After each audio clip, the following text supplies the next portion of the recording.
Welcome to the third in a series of presentations relating Smith chart, uh, the Smith chart to various exercises of transmission lines and profiling loads, etc.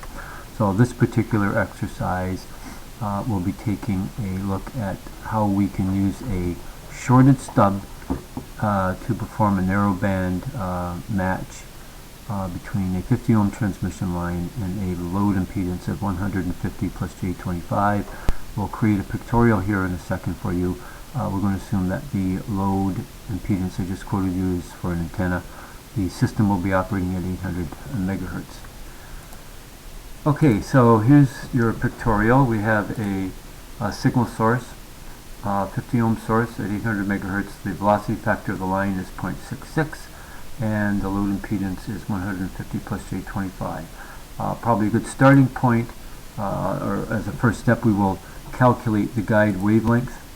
The guide wavelength, based on the information provided, is 24.75 centimeters, and that's based upon the fact that the propagation velocity divided by the frequency will give you those values. So propagation velocity, of course, is c times Vf. Which is velocity factor. Now we will normalize the impedance of the load to the Smith chart. The 50 ohms, which is representing the transmission line, is represented by the red dot in the center of the Smith chart, and we will normalize the load to that. 50 into 150 plus J25 gives us a value of 3 plus J.5, which we can locate on the Smith chart right where that circle is. The real value of 3 intercepting the reactive value of 0.5. So we'll identify that it's load. We then take a something like a compass, and we can scribe a circle using that load impedance as a reference. So we draw a circle by placing the compass in the center of the Smith chart and letting the pencil or the pen run through in circular fashion through the load. So now we know the characteristics of the transmission line. So the next thing we need to do, because we're using a shorted stub, is to draw a line from the point where we identified the load through the center of the Smith chart on through to the other side of the Smith chart, passing through the impedance circle. Philip Smith, when he designed this, took this into account and accommodated for placing the Smith chart in what we call admittance mode, which is great for when you're using shorted stubs and various other applications. So where the line goes through the impedance circle, that's where the load admittance is located.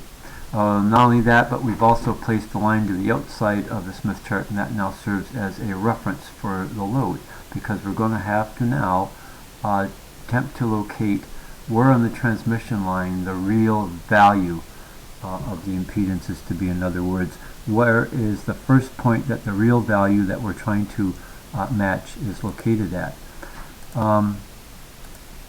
So that can be realized by simply going up along the circle, starting from the center of the Smith chart, which is the real value that we're looking for, and note where it passes through the impedance circle.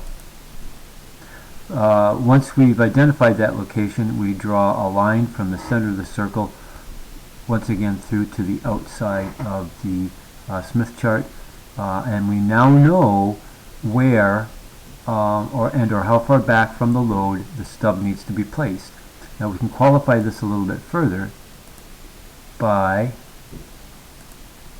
taking note of how far we have to rotate to get to that position.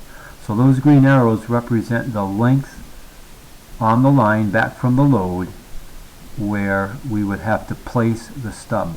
Notice it states the location of the stub is 0.168 plus 0.008 equals 0.176 wavelengths back from the load.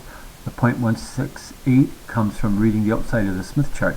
But take note that we started before our starting point of 0.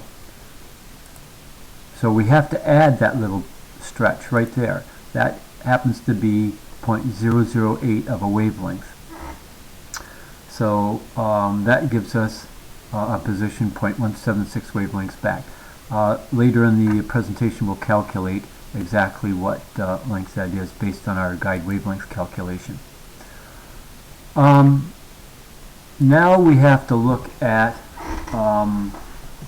what value of susceptance we need to cancel. So for example, you'll see that I've already got the arrow drawn to 1.2, and I know that to be the case because if I draw an arrow once again up on the susceptance arc that exists in the northern hemisphere there, and don't forget we're in capacitive susceptance,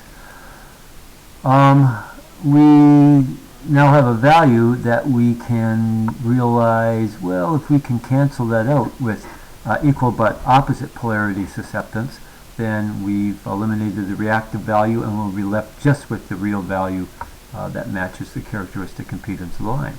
So in summary, we've already got position. Now let's find what the length of that line is.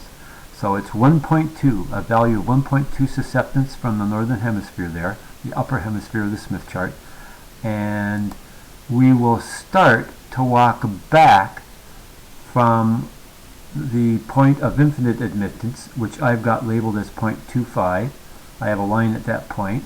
Don't forget that center line represents resistance, SWR, and in this case here it's going to be the point of infinite admittance. Why admittance? Because we're dealing with a shorted stub.